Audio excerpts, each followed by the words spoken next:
Siempre al oeste. Una serie de aventuras de Zendaya Labra.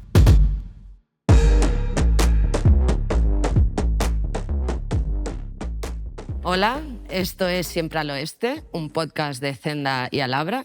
Nosotros somos Edu Galán. Hola, Edu. Hola, muy buenas, Paloma. Y Paloma Rando. Y nuestra invitada de este programa es Sonsoles Onega, periodista, escritora, flamante ganadora del último Premio Planeta con su novela Las hijas de la criada. Podríamos presentar a Sonsoles simplemente diciendo el título de su programa y ahora Sonsoles. Hoy tenemos a Sonsoles, pero hoy queremos indagar pues, en la faceta de Sonsoles más relacionada con la escritura, de todas las facetas que tiene profesionalmente ella. Entonces, pues vamos a empezar hablando de Las hijas de la criada, Sonsoles. Yo hay una cosa que me provoca mucha curiosidad teniendo a una ganadora del Premio Planeta como tenemos aquí, que es si desde que ganaste el premio tienes algún tipo de síndrome posparto. La sensación de ¿y ahora qué? O sea, entiendo que uno no escribe para ganar premios, pero cuando uno gana el que es probablemente el premio literario comercial más importante de este país, ¿cómo afronta el futuro literario? Bueno, hola Paloma, hola Edu. Hola, Sonso. Estoy cicatrizando, porque es verdad que nadie escribe para ganar premios, o supongo que no habéis conocido a nadie que escriba para ganar premios. Si escribes para que te lean, eso supongo que tampoco hay nadie que lo niegue. Los muy principiantes, a lo mejor sí, mi compañero Alfonso Goizueta dice yo, no escribo para que me lean. Digo, eso se cura con la edad. Pero es verdad que ha supuesto un antes y un después también en mi manera de enfrentarme al folio en blanco, a la escritura, a la escribanía, que para mí siempre ha sido pues, una válvula de escape. Y no voy a decir que he perdido la ilusión por, ni la alegría por, ni el entusiasmo por, porque creo que eso afortunadamente no se pierda. Y el día que lo pierda espero tener la lucidez suficiente para diagnosticarlo y apagar el ordenador para siempre. Pero sí ha mutado, todas esas emociones han mutado en una palabra horrible que se llama responsabilidad. Y esa responsabilidad me ha empequeñecido un poco, porque ahora que estoy escribiendo muy concentrada, en la medida en la que me puedo concentrar, pesa la responsabilidad de hacer algo que esté a la altura de no sé qué, porque tampoco sé qué altura tienen Las hijas de la criada. Sé dónde la han colocado los lectores y me sorprende, porque no estoy acostumbrada a colas de firmas ni a que alguien en la barra de un bar te diga mira, te enseñé el teléfono porque lo está leyendo en digital. O estas cosas nunca me habían pasado, son emocionantes, pero insisto en que han depositado sobre mí, o yo he depositado sobre mí esa horrible palabra que es la que ha dictado mi vida desde que tengo uso de razón, la responsabilidad. Horrible. Luego muta en culpa, y eso, sí. Pero no es el objeto de esta charla, me temo. Y en exceso de control, también, me suena a mí también. Entonces escarbas en tu educación judío-cristiana y dices, está ahí, el problema estaba ahí, pero es ya un poquito tarde para desempolvar todo eso. Y luego nosotras, y hablo otra vez de mí, no sé vosotras, escarbando en los defectos siempre encuentras alguno. Sí, hombre, claro. Aunque tengas el mejor día de tu vida, totalmente, siempre encuentras alguno. Totalmente. Además, yo creo que todo lo demás debilita, o sea, el elogio debilita, que los escritores te edulcoren demasiado debilita, porque todo eso te hace adquirir una dimensión que no tienes, porque sigues siendo exactamente la misma, que escribe exactamente igual, que hace lo mismo, que piensa lo mismo, que se alimenta de lo mismo, que se nutre de lo mismo. Tú eres la misma, pero de alguna manera es verdad que premios con tanta potencia como el Planeta te colocan en algún sitio que no todavía al que trato de llegar. ¿Y a ti qué te gusta? Yo sé lo que me gusta más, que es la promoción, pero ¿a ti qué te gusta más, la promoción o la escritura? A todos los escritores les hace más cuesta arriba la promoción. Sí. Yo noto que no soy escritor, a pesar de que escribo, porque la de promoción no se me hace cuesta arriba. Fíjate, Pues, hombre, si eso define al escritor... Bueno, digo, por la cháchara que repiten los escritores Sí. que odian la promoción, Pero es verdad. no dan entrevistas, No, y yo me lo paso muy bien. No, vamos a ver, yo no la odio porque no la odio. Lo que pasa es que en mi caso es verdad que es un encaje de bolillos por la cantidad de obligaciones que tengo. Entonces, a veces me cansa mucho, ¿no? Y luego el miedo a defraudar, que es algo que también me define, en la promoción se multiplica por tantas entrevistas como hagas o tantos encuentros como tengas con lectores, porque yo estoy esperando el día en el que caiga rodando por unas escaleras. Esto es síndrome de la impostora y todas esas cosas. Pero no, en este caso no es tanto eso como miedo a que un día te equivoques con algo, ¿no? O que estés cansado o que no sé, no estés a la altura de quien te está escuchando, que, insisto, te ha colocado en un lugar imaginario para el lector. Porque a mí me pasa con los escritores, que hay veces que, es horrible decirlo, pero te defraudan cuando los conoces. Se cae el mito. Se cae el mito. Entonces, si acaso lo hay en torno a mí o algún lector lo tiene, me da miedo pinchar la burbuja, ¿no? Esto es, pero bueno, la promoción luego te deja momentos también deliciosos. De hecho, en esta del Planeta, que está siendo especialmente intensa, a mí me ayudan a definir el trabajo. Claro. Y a definir mi literatura y a definir lo que hago. Porque uno no sabe bien, al menos en mi caso, por qué escribes, la típica pregunta que te hacen 700 millones de veces y para la que aún no tengo respuesta. No sé por qué escribo, ni para quién escribo, ni de dónde surgen las ideas y todas esas cosas, ¿no? Originarias de esto nuestro, pero ellos me ayudan a... O sea, cuando te explican lo que han sentido con el libro o que les ha ayudado a olvidar lo que sea o que se lo han leído a su marido enfermo, todas esas cosas son las que dicen, oye, pues esto justifica lo que hago, ¿no? Sí. Yo te he leído decir que no escribes feliz, que no te sale escribir historias felices, que escribes por siempre... Esto me lo tengo que corregir. Pero al mismo tiempo pensaba, no escribes historias felices, pero ¿tú necesitas algún estado de ánimo concreto para sentarte a escribir? O sea, hay gente que solo puede escribir si está muy en paz, muy relajada, muy tranquila.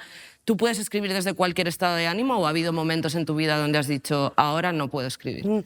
No necesito ningún estado de ánimo, pero sí he recurrido a la literatura para salvarme el diván de un psicólogo, una depresión profunda. O sea, que la literatura me ha rescatado del infierno en millones de ocasiones. Así que supongo que me he sentado a escribir con ese estado de ánimo del que me quería curar, ¿no? Pero mis editoras siempre dicen que yo he podido escribir y tener hijos y una carrera profesional de periodista porque he sido infeliz en mi matrimonio. Entonces, eso que se lo escuché una vez y que yo ya lo sospechaba, adquirió categoría de definición. Así que... Me ha saltado... o sea, que diríamos que la literatura en tu caso es el ramito de violeta. Sí, estaba pensando. Así es. Es que me la saltó letra de la canción también. lo de infeliz en tu matrimonio, ya está asociado a Cecilia para toda la vida. Pero si lo piensas fríamente, yo le he dedicado algún tiempo a esa frase, tienes razón. Porque ahora que soy un poco más o menos desdichada en el amor, me cuesta más sentarme a escribir, ¿sabes? Porque me apetece disfrutar de la vida y de todo lo que tiene. Claro, lo peor para... Yo lo estaba pensando a la vez que hablabas, Sole, lo peor para escribir, no sé, en mi caso no es el estado de ánimo, es si fui a cenar la noche anterior, Claro. porque destrocé la mañana, porque tú escribes por las mañanas, entiendo, ¿no? Escribo ahora por las mañanas, he cambiado la rutina de trabajo. Claro. Antes escribía por las noches, entre otras cosas porque es cuando se acostaban los niños y tenía cierta paz, pero también tengo... ¿Puedo abrir este capítulo de Por a qué hora favor, escribo? aquí. Claro. Vale, no, es que antes escribía desordenadamente, es decir, cuando tenía ese tiempo. Lo procuraba, lo buscaba, sobre todo en fines de semana, en Semanas Santas, veranos, pero ahora, por esa responsabilidad de tener que parir, he tenido que establecer una rutina estricta de trabajo. Y me está siendo distinta la experiencia, porque claro, me levanto muy pronto a escribir cuando las neuronas están todavía tratando de encontrar las pantuflas, ¿sabes? ¿A qué hora? Entonces, Cuéntanos a qué hora Bueno, a las empiezas. 7. A las 7 te sientas delante del ordenador. Me siento delante del ordenador y me cuesta horrores, porque a mí me cuesta mucho, me cuesta madrugar, me cuesta eso, despertar las neuronas, activarme, pero he descubierto una vez más que a todo se acostumbra el cuerpo, ¿sabes? Entonces, ahora estoy escribiendo de 7 a 11 que es más o menos un tiempo razonable, no sé si suficiente, pero sobre todo para no desconectarme de la historia, que es algo que me ha pasado con esta novela Sí, claro. y con las anteriores, y por eso tardo tanto en escribir. Mis libros, entre hijo y hijo hay 3 años, entre los de carne y hueso también. Los tiempos de desconexión son luego más dolorosos que los del parto, ¿no? Porque ya no te acuerdas bien, se te ha desperfilado algún personaje, incluso la trama, de repente había un hilo que tenías que volver a hilvanar y se quedó suelto. Así que esta disciplina por lo menos me ha obligado a estar permanentemente conectada al texto con mayor o menor fortuna. Ya me gustaría a mí escribir al día 2000 palabras, pero no llego. Pero también, 2000, ¿eh? También te he oído decir, que te he leído en entrevistas, que tú cuando empiezas un libro muchas veces no sabes exactamente a dónde te va a llevar la trama. O sea, que no eres Error también. La clase de escritor o de escritora que antes de sentarse a escribir tiene la novela completamente estructurada, sino que vas escribiendo un poco por donde te pide. ¿Cómo lo Sí. llevas? O sea, a mí eso me parece una proeza. Yo no sería capaz de sentarme a escribir sin saber a dónde voy, como yo soy guionista y siempre claro, sé es que- a dónde voy. Y me parece una proeza cuando conozco escritores, no es el único caso que conozco, que dicen, no, empiezo y tiro. ¿Cómo sabes a dónde ir? A ver, más o menos sí tengo clara la historia. Otra cosa es que los personajes evolucionen de una determinada manera, y eso a mí me ocurre que sucede durante el proceso de escritura. No tengo perfectamente tallados los personajes ni definidos. Psicológicamente igual sí, pero en lo que les va ocurriendo va surgiendo. No sé cómo sería de otra manera. Me gustaría ser mucho más esquemática y mucho más ordenada en eso, porque creo que sería más fácil. Luego he aprendido, libro a libro, ha sido un aprendizaje continuo, ¿no? Y con la novela que más aprendí a estructurar y a crear esa arquitectura fue con Después del amor, que era una novela basada en hechos reales, con una historia que me habrían contado las hijas de la protagonista, hoy nonagenarias, entonces octogenarias, señoras muy mayores, pero debía ser muy fiel y muy rigurosa con lo que había pasado, con los hechos, ¿no? Y eso me ayudó muchísimo a ordenar lo que iba a pasar en la novela, ¿no? Y ahí aprendí muchísimo. Luego esa novela además tuvo un proyecto audiovisual que no llegó a buen puerto, pero también aprendí muchísimo de Aitor Gabilondo, que fue quien lo adaptó sin fortuna, porque no terminó en nada, pero aprendí eso, esa visión del guionista, que parece mentira que viniendo de la tele me resulta absolutamente ajeno, ¿no? Yo lo desconocía todo, la manera de acabar en alto, esas Claro. cosas que yo no había oído nunca y que pensé que no podían ser extrapolables a la literatura, y lo son, Y lo ¿no? son, claro. Y probablemente en Las hijas de la criada es también la consecuencia de muchos errores y seguro que también de algún acierto para poder estructurarla más o menos. Y aún así me cuesta, ¿eh? O sea, las fechas, estas cosas que dices, no, aquí costura. Porque la novela que estabas escribiendo anteriormente a Las hijas de la criada fue inacabada. O sea, no la terminaste de escribir. No, sí, no, vamos a ver. Antes de Las esta. hijas de la criada está Mil besos prohibidos, que es una novela también cargada de responsabilidad, porque fue la posterior a Después del amor, que fue Premio Lara, y también a mí aquello me quedaba muy grande, y es una novela que yo tenía ganas de hacer contemporánea, y es una novela rabiosamente contemporánea y que viví mucho y me gustó mucho, pero me costó mucho escribirla también porque se mezcló con cuestiones personales dolorosas, ¿no? Y luego tengo una novela inacabada. Esa. A esa me refería. Que no sé en qué quedará, porque es también contemporánea. Y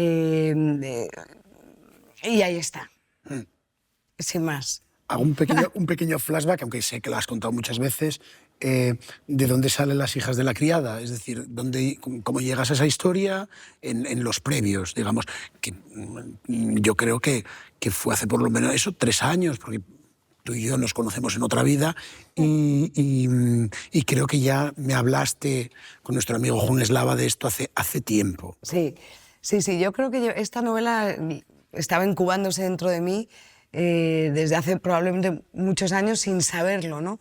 El poder construir la historia de una familia gallega en la Galicia del mar, que no es la de mis orígenes, porque mi familia es del interior de Galicia y el mar solamente era la ensoñación de verano. Y las hijas de la criada es probable insisto, que estuviera ahí, y además en el tiempo en el que fue escrita. A mí el siglo XX me parece fascinante por todo lo que ocurrió, por todo lo que se construyó, porque somos herederos de todo eso, de sus guerras y de sus inventos. Desde el punto de vista de la mujer, todas las conquistas se hicieron en ese siglo en el que nos define ahora, ¿no?, generacionalmente. Así que cuando empecé a escribir esta historia, supongo que todo eso estaba ahí y surgió, sin más. También en ese momento estaba viviendo una historia que me conectaba mucho con la Galicia del mar, con ese horizonte de CIES que es, pues, para cualquiera que ame Galicia, es una ensoñación constante, ¿no?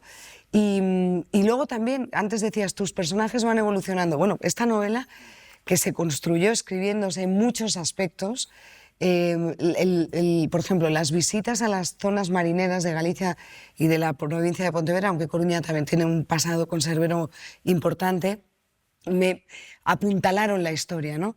El hecho de que en villas como Bueu, que fue una villa marinera que vivía al 99%, diría, de la conserva y del mundo de la conserva, y que ahora tiene su propio museo, de una familia muy poderosa, la familia Masó, que han querido establecer algún analogismo con la novela y no la tiene. Entonces, hubiera sido mucho más sencillo, fíjate, haber escrito la historia de los Masó en vez de haberla inventado, ¿no?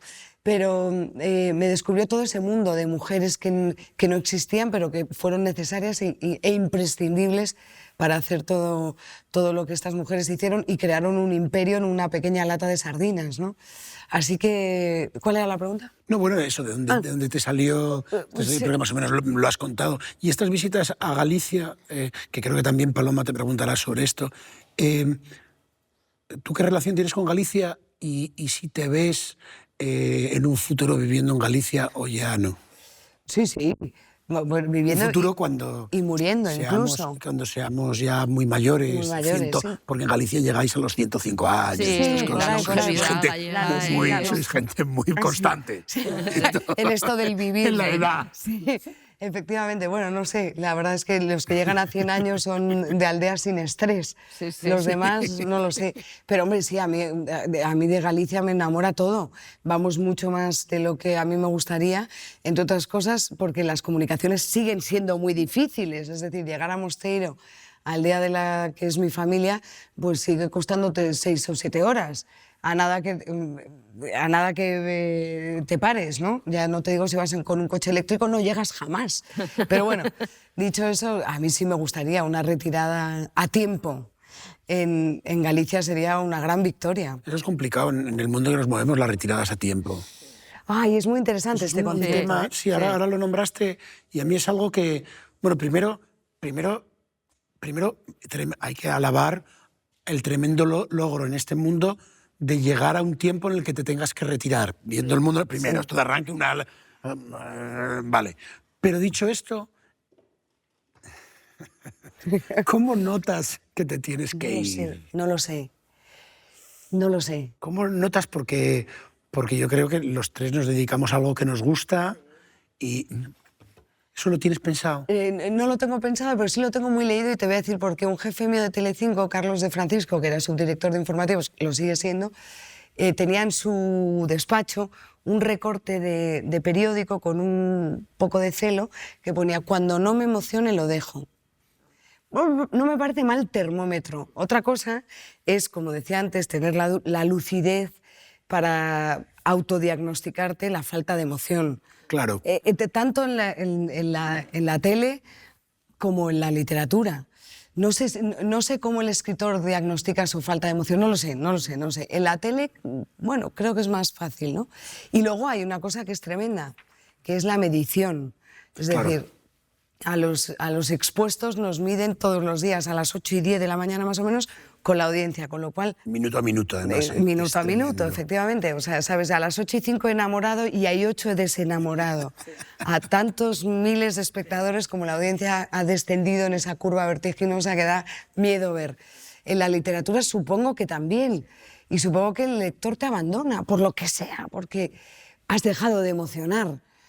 Entonces supongo que hay que tener la claridad para decir, bueno, hasta aquí hemos llegado. Es que... y los suficientes ahorros. La televisión y profesiones tan expuestas, ¿crees que sobre todo para los y las que estáis en ese punto, aparte de ser, entiendo yo, muy solitario, en el sentido de que es difícil de que te entiendan los demás, salvo gente que esté en tu misma posición, que sois 5 o 6, yo creo que hay un cierto miedo, y esto puedes estar de acuerdo o no, un cierto miedo al olvido.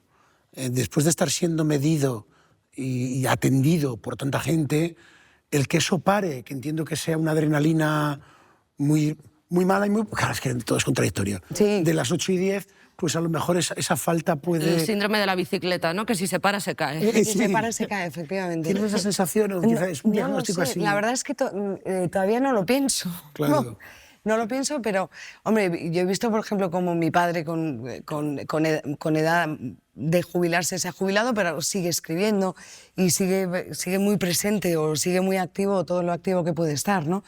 Pero creo que sí, que ese miedo a que el teléfono deje de sonarte puede ocurrir, o a que tengas 10.000 mails sin abrir en la carpetita del correo, pues, pero no sé cómo digerir eso. Es que yo ahora lo observo como el paraíso al que me gustaría llegar, pero igual llegas y dices, ostras, qué miedo. Claro. Sí. Qué miedo, no lo sé.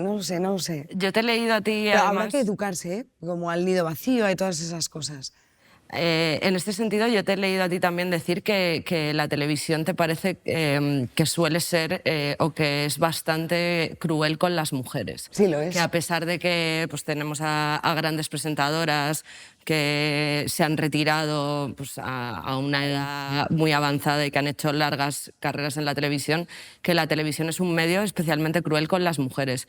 ¿Temes que eso te pase factura en algún momento? No, a ver cómo envejezco. Es así, yo creo que la televisión expulsa a la mujer mayor.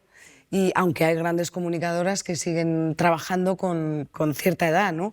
Pero, hombre, no hace falta más que observar un poco la pantalla, y la juventud es un grado, en este caso, en la televisión. Y me apena, sí, claro, me apena porque a los hombres no les ocurre. O sea, los hombres con canas son hombres engrandecidos por la experiencia, el conocimiento y todas estas chorradas, y la mujer no. Y además a la mujer permanentemente se la valora por su aspecto físico, sea joven o mayor. Eso es un peso que para el hombre quisiera yo. Es paradójico, además, porque la mayor parte de los espectadores a ciertas franjas horarias son mujeres mayores, Sí. que probablemente quisieran verse representadas de algún modo, Sí. o que no tienen prejuicios a la hora de ver en pantalla a una mujer de cierta edad. No, sí, probablemente no, el espectador no lo valora tanto, pero al final te acaba sacrificando en un momento dado, ¿no? Hoy los directivos así lo han entendido. Sí. Pero vamos, en todas las facetas de profesionales esto ocurre. O sea, siempre viene el joven a no sé qué frente al mayor. Se va al desnudo. Totalmente. Me estoy leyendo un libro maravilloso, Los pecados de Marisa Salas, en el que habla precisamente de esto, de cómo una mujer mayor se ve sacrificada por un joven que llega al mundo de la literatura, y en el mundo de la literatura, donde yo creo que la edad precisamente debería ser un grado, porque por acumulación de vital. conocimiento y todas estas cosas, de repente es desbancada por el joven de mirada azul y indumentaria más moderna, ¿no? Bueno, es un libro que recomiendo. No ocurre. Y hablando de libros, hablabas de Galicia y de tu juventud, tu infancia. ¿Qué libros recuerdas leer y qué libros recuerdas, pues bueno, decir, ostras, este libro... Me preguntaba antes Paloma, en mi caso fue Batman, no sé por qué, pues Batman. Ya me dirás que tengo que ver yo con Batman, salvo ir de negro. Pero, ¿Todo? Sí, un superhéroe que corre por los balcones, no. Y entonces, ¿qué libros digamos, te marcaron o qué libros dices, oye? Sí. A ver, yo tuve la suerte de vivir en una casa con muchísimos libros, donde el plan del fin de semana era ir, lo siento por los libreros, a Prica, Claro. a comprar, a hacer la compra y a comprar libros. Todos los libros entraban en el carrito de la compra junto con las lechugas y los yogures. Y eso ahora lo observo como una suerte, y me pregunto cómo lo hicieron mis padres para que no le cogiéramos odio Ya. a la abundancia de libros, sino todo lo contrario, que siempre estuviéramos rodeados de libros, y que el planazo era abrir el nuevo libro que habíamos comprado o que había llegado a casa, ¿no? Así que en mi casa siempre ha habido muchísima literatura española, literatura de posguerra. Yo el primer libro que recuerdo con emoción fue El camino de Miguel Delibes, y que en cierto modo creo que ha marcado, o al menos a mí me ha marcado, no sé si se trasluce en los libros que luego he escrito, una forma de hacer literatura absolutamente realista. El camino, no quiero faltar al rigor, pero empezaba algo así, las cosas sucedieron de esta manera, pero y así se las voy a contar. Y aquel libro a mí me encantó y me marcó, y a partir de ahí pues, es probablemente de donde nace mi yo lector, que también escritor de alguna manera, pero sobre todo mi yo lector. Luego en casa estaban pues, todos los libros de Cela, estaban todos los libros de Carmen Martín Gaite, estaban todos los libros de Ana María Matute. La verdad que en casa estaba todo, que luego lo hemos heredado, porque mi padre se hizo la biblioteca y la repartió entre mi hermana y yo en un momento dado de la vida. Y a mí me tocó, es verdad que a mí me tocó más literatura universal o extranjera, y a Cristina más la española, que luego he ido completando, ¿no? Pero todo eso estaba allí, en una biblioteca de 2 pisos maravillosa, en la que además mi padre hizo una cosa muy buena, que yo hago con mis hijos y me sale fatal, que si tú tenías una duda, te obligaba a ir a la enciclopedia a buscarla, por ejemplo. O al atlas. Yo recuerdo un atlas gigante, muy grande, de Larousse, con tapas de piel, o simulaba piel, sería polipiel, blanditas, y entonces abría, ¿dónde está? No sé, Cabo ¿Dónde está Verde? Bután? Sí. Y entonces, búscalo. El búscalo creo que me hizo un enorme favor. Entonces supongo que me enfadaría muchísimo. No me puedes decir dónde estás, si en África o en Asia. Cabo Verde. Don Fernando se ponía serio. Se ponía, no, decía, búscalo. Y entonces no te queda más remedio que ir a buscarlo. Y eso ahora lo agradezco muchísimo. O la abundancia de diccionarios. En casa había millones millones no, pero decenas de diccionarios. Diccionario manchego, el diccionario Shelley, el Vox, los diccionarios de la Real Academia. En varios tomos, todo eso de alguna manera se ha perdido. Incluso yo me siento mal porque ya no recurro al diccionario de papel, creo que en parte por la presbicia. Por desgracia vas ahora a la página de la Real Academia a buscarlo, cosa que hacemos fatal, pero lo hacemos. Todo eso estaba ahí, o sea, fue una infancia de mucho papel y que se leía absolutamente todo. Yo he visto a mi padre diseñar la cabecera del ya, con un tipómetro. Ah, claro. Ah, claro, Allí con el sentado tipómetro. en una DIN A3 y dibujando aquel ya que cuando cambió de manos y luego tuvo un final horroroso Sí, ese periódico, horripilantes, ¿no? pero- Prostituido absolutamente. Sí. Pero bueno, así que esa ha sido mi infancia. Yo creo que he sido lectora por todo eso, ¿no? Y por las amistades o las cercanías de tu padre, ¿llegaste a tener trato con algún autor de los que admirabas? No. Ah. No. Pero te lo pregunté porque digo, Sí, sí, sí. porque bueno, Es curioso, pero tu por padre casa no- se ha relacionado, Sí, pero no sé si pasaban como amistad o... Sí, pero no pasaban escritores, pasaban periodistas, pero no tanto escritores. No, fíjate, los escritores los he empezado a conocer ahora. Son mejor gente que los periodistas. ¿Qué me estás diciendo? No, bueno, yo es que estoy totalmente en contra de eso de... ¿De los periodistas? No, de los periodistas Ah. no, por supuesto, porque todos mis amigos son periodistas, pero en contra de esto, de esta frase de ¿cómo se llama, hombre? De Kapuczynski, de que para ser periodista tiene que ser buena persona. ¿Estás en contra? Sí, totalmente. Pues yo creo que no. Es decir, Raúl del Pozo, que es el primero que lo dice que para ser periodista es todo lo contrario, tienes que ser lo mayor, Hijo de la grandísima. de la ¿no? grandísima que puedas.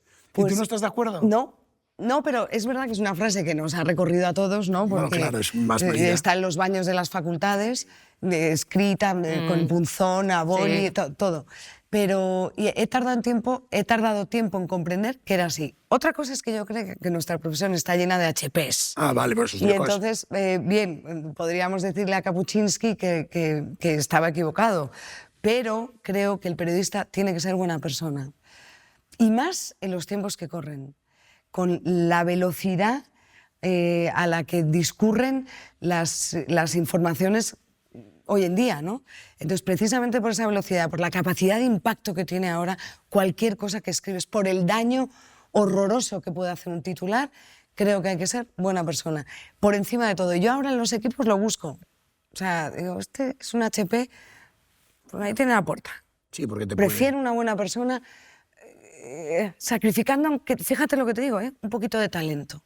Claro. Hay un libro maravilloso de Heinrich Böll El honor perdido de Katarina Blum, que habla del impacto de los titulares en las familias y en la... No podría precisar exactamente la trama, pero siempre lo tengo como referencia por el daño que hizo en la prensa de la época el equivocarse con unos titulares tal. Ese libro debería leerse en todas las facultades de periodismo. Así que, contradiciendo al gran Raúl del Pozo y al magnífico Edu Galán, yo reivindico a Kapuczynski. Pero sí es verdad que los que estamos todo el rato entre noticias y tal, sí es verdad que pierdes la perspectiva de lo... Porque te parece que... Porque debe ser así, porque piensas que los titulares que das al día siguiente son lo que dicen del papel de pescado. Pero realmente para familias o personas que no viven instaladas en este mundo, donde entendemos que se olvida todo y tal, puede ser realmente traumático en la biografía de una familia o la biografía de una persona un titular mal dado puede ser un error o dado con muy mala leche, porque luego todos sabemos que no hay enmienda posible, por mucho... Claro que no. Además, antes a lo mejor era más fácil la enmienda, pero ahora cuando un titular equivocado o malintencionado, que también los hay, se difunde a esa velocidad del rayo láser por las redes sociales o por los digitales, donde no existe muchas veces control alguno, creo que el daño es irreparable. Y el daño en todos los satélites de las familias, no solo en el personaje, porque al final también he descubierto que el personaje está curado de espanto, ¿no? Y está vacunado contra los impactos de todo esto, pero las familias no. Y las madres, y las abuelas, y los hijos, y los primos. Esto tenemos que tener cuidado, pero bueno. De hecho, Paloma y yo, que somos consumidores de realities, yo creo que a los protagonistas de realities y los protagonistas del corazón, gran parte de lo que les pagan es para que no se vuelvan psicológicamente locos, Sí. para impermeabilizarlos de cosas que no se pueden soportar, Sí. no sé, o sea, Sí. que digan que tu madre es no sé cómo, que digan que... A ellos y a su familia, lo que dice Claro. Sonsoles, que uno puede estar muy dispuesto a participar en algo así y creer que puede llevarlo y llevarlo bien, y eso no significa que tu madre lo vaya a llevar bien, tus seres totalmente, queridos. Totalmente, yo ahí, bueno, en fin, eso digo. La literatura hace menos daño, ¿ves? Sí, y hemos hablado de tus referentes literarios, pero a mí también me gustaría saber cuáles son o cuáles han sido, que esto seguro que los tienes más a mano y a muchos los has conocido personalmente, tus referentes periodísticos y televisivos. O sea, ¿en qué espejos te miras, tanto como periodista como presentadora, o te has mirado o que te han contribuido a la profesional que eres hoy? A ver, bueno, he tenido mucha suerte además porque he trabajado con los más grandes, y te voy a citar a dos: a Iñaki Gabilondo, con quien tuve oportunidad de trabajar ya en la tele, cuando él empezó a hacer el informativo de 4, lo recordaréis, claro, lo hacía ¿verdad? sin prompter, aquello me ¿Lo parecía hacía sin teleprompter? Fascinante. Sí, sí. Y además pedía que se apagara la redacción, se hacía la redacción de CNN Plus, y él necesitaba que solo estuviera iluminada, y era una redacción abierta, esto había que decirlo, y pedía que se apagara la redacción mientras él hacía el informativo. Bueno, de él fue poco, pero muy intenso. Y aprendí mucho. Además, durante esa época hicimos el juicio del 11M, que fue especialmente doloroso para él. O sea, Iñaki se sintió muy cuestionado por sencillamente hablar de un sumario, porque otros hablaban de una verdad paralela, ¿no? En fin, que nos metemos en jardines y no es el objeto. Y luego en Telecinco tuve la oportunidad de trabajar con Pedro Piqueras, que es uno de los grandísimos conocedores del medio en todos sus pequeños detalles, ¿no? Es el primero que empezó a hacer directos sobre la familia real o la Casa Real o la información de la Casa Real en el Palacio Real, porque entendía que el plano del camino ese de Somontes que lleva a Zarzuela era feo. Entonces, cuidaba hasta el mínimo detalle, ¿no es así? Sí, Luego, no. él alguna vez me dijo que desde Patrimonio Nacional se lo han agradecido mucho, porque hay gente que pensaba que no sabía lo que era, ¿no? Y eso salía en el informativo de Pedro siempre. Yo en esa época trabajaba en el Congreso de los Diputados y cuidaba perfectamente que el León estuviera iluminado de tal manera que... Es decir, era el cuidado máximo de la televisión, ¿no? Y un hombre que sabía hacer perfectamente escaletas y que Bueno, y aprendí también mucho de él. Luego, en este mundo al que ahora me me dedico el tiempo que dure, el entretenimiento, los programas de actualidad. Hombre, yo he visto mucho a María Teresa Campos y me gustaba mucho la manera en la que aterrizaba los asuntos a la calle y la manera en la que se remangaba. Ella que venía de una tradición de periodismo político. Sí, claro. Lo que pasa es que luego cada uno la recordará como tú quiera. también, o sea, digamos que hay cierto paralelismo. Sí, bueno, ella incluso hizo activamente campañas políticas. Sí. Pero, y me gustaba mucho esa manera que tenía de dialogar con el espectador, ¿no? Y la recuerda. Todo el mundo se cree que he trabajado con ella, y no solo no he trabajado con ella, sino que nunca hablé con ella más que una vez, que me llamó por teléfono y hablamos un rato, pero nunca. Y me quedé con muchas ganas de poder tener la gran conversación que se tiene cuando uno ya sabe qué preguntar a estos tótems, ¿no? Porque a veces que los ves de joven y no sabes ni qué preguntarles. Pero sí es cierto que yo viéndote, que yo ahora son soles cuando no estoy en el otro sitio, viéndote tienes muchos dejes camposianos. Es decir, por ejemplo, pero para bien, cuando te diriges a tu público de plató, eso es puro María Teresa Campos. Y lo hacéis las dos espectacular. Pues de verdad, que es muy complicado, porque el público de plató es muy difícil, ¿no? Porque no es un teatro, hay muchos condicionantes. Y es cierto, ahora que has nombrado a Campos, que se la reivindica, creo que se la reivindica muy poco. Pues, totalmente. Muy poco porque por condicionantes que todos sabemos. Exacto. Y que no ¿Ves? Esas son esas trayectorias que hay que tener permanentemente presentes para saber también cuándo, ¿no? Cuándo decir adiós, cuándo retirarte. Y mira que su último proyecto televisivo, que fue hacer entrevistas en una especie de papamóvil, en una especie de autobús transparente por la ciudad, a mí me pareció magnífica, y solo se emitió una, la de Isabel Díaz Ayuso, y no hubo más. O sea que, pero bueno, dicho eso, a tu pregunta, estos han sido, creo, mis referentes. Luego en casa yo oía hablar de Encarna Sánchez, y también de pequeña, pues a lo mejor quería ser Encarna Sánchez, o Luis del Olmo. Pero bueno, con tu concepción del periodismo, no debería ser Encarna Sánchez. No contratarías a Encarna Sánchez, que me parece un personaje absolutamente fascinante. Sí, pero quiero decir que llenaba mis días, porque pues entonces mi padre debía ser jefe en la COPE y hablaba permanentemente de aquella tal Encarna Sánchez, ¿no? Que luego era parodiada por Martes y 13, con lo cual de una u otra manera estaba ahí. Y pues, aunque no os lo creáis, se nos está acabando el tiempo. Esto sí, estamos aquí charlando como si no hubiese cámaras. Yo, mi problema con siempre es tener cuidado en no decir alguna barbaridad. Porque claro, porque te pillan. Bueno, porque estoy tan cómodo. Os encomiendo detectar las mías y las cortáis. Edición, no edición. Pero no has dicho nada. No hay ninguna. Esto puede ir del tirón. Del tirón. Y sobre todo vamos a este libro que has escogido Sí. Hemos escogido por una razón muy especial. Normalmente en este programa se escogen libros de fantasía, siempre hablo de aventuras. Y a mí cuando me lo comentaste, este tal Patrick Rothfuss, del que también ha hablado otro invitado, Juan Gómez Jurado, ha hablado de él, me interesa saber por qué, porque yo no le conozco. Y este es un libro que se llama La música del silencio. Bueno, hemos escogido pero sobre todo es que nos cuentes cuál es tu relación con Patrick Rothfuss. A ver, es verdad que probablemente no sea mi autor gasolina, por así decirlo, pero en cambio sí es un autor al que sigo desde hace pues, unos 10, 15 años. Juan Gómez Jurado lo conoce mejor porque ha estado en su casa, lo ha visitado yo creo que es Wisconsin, donde vive este señor extraño, señor grande con largas barbas, pero es uno de los escritores, a mi juicio, más enigmáticos y sinceros con sus debilidades. Es decir, este tipo empezó a escribir una trilogía, El asesino del rey o de reyes, Asesino del rey. Solo ha sido capaz de escribir 2 libros y el tercero lleva unos 10 años atascado en él, ¿no? Son de estos escritores que sienten esa responsabilidad en grande que le ha paralizado, que creo que es algo contra lo que hay que vacunarse permanentemente, y lo sigo para ver la evolución de su bloqueo, ¿no? Es un tío apasionante.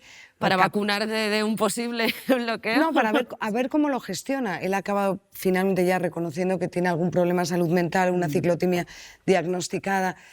Pero me inquieta saber cómo va a desatascar, si es que lo desatasca. Y luego también, a través de Rothfuss, he descubierto tiranos que a veces son los lectores. Es decir, ellos devoran tu libro de 1500 páginas, en el caso de Rothfuss, en un fin de semana, y tú llevas 10 atascado en la última entrega de la trilogía.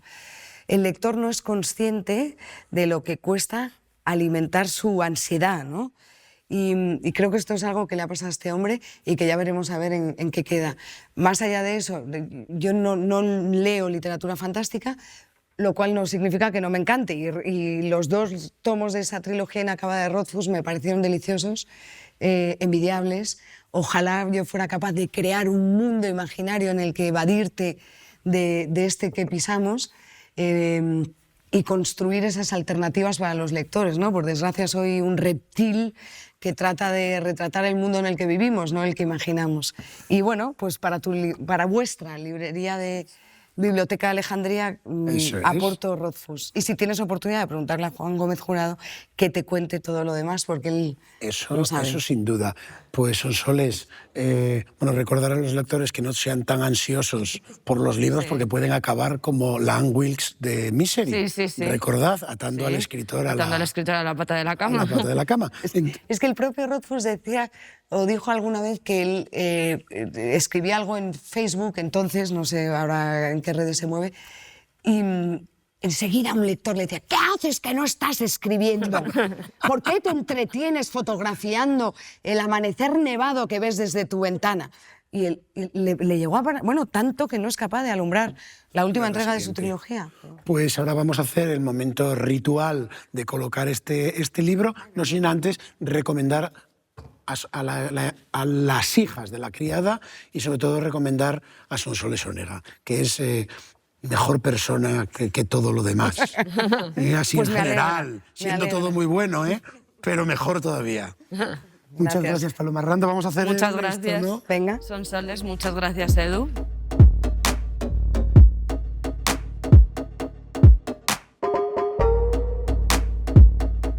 Siempre al oeste. Una serie de aventuras de Zendaya Labra.